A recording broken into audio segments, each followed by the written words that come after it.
let's go over some recapping and some numbers here. Number 1. First of all, I suggest never train more than 3 days a week in any program. Even sometimes 2 times a week, depending on how hard you train. Your times of workout should be very brief.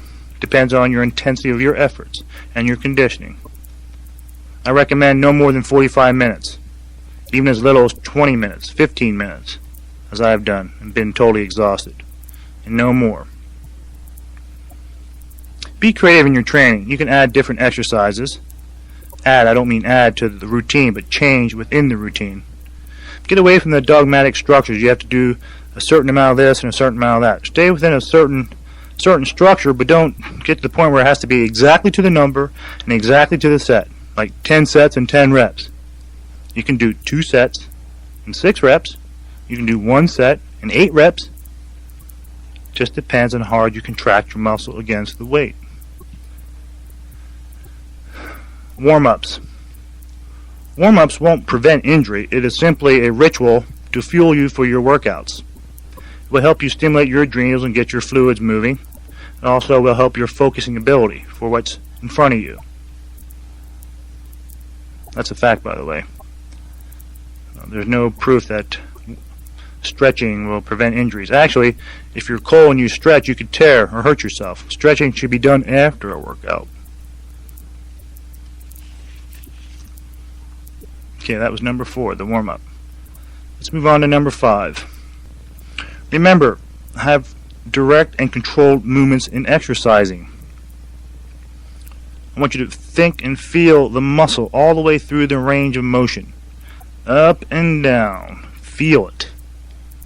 Never jerk or use momentum or bouncing,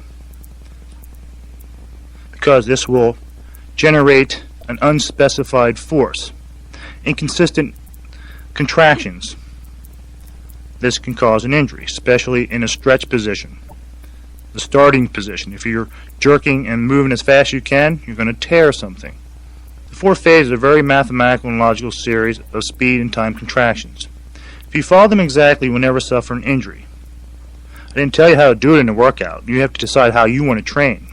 And you are bouncing and swinging and cheating the weight.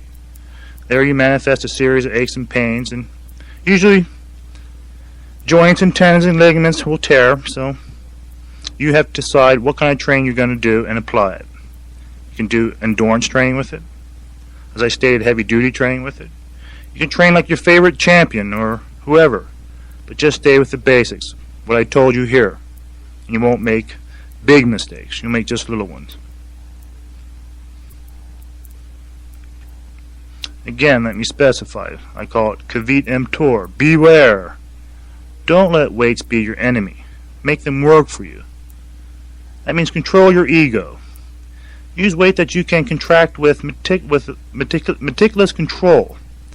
Not necessarily slow, but complete steady force.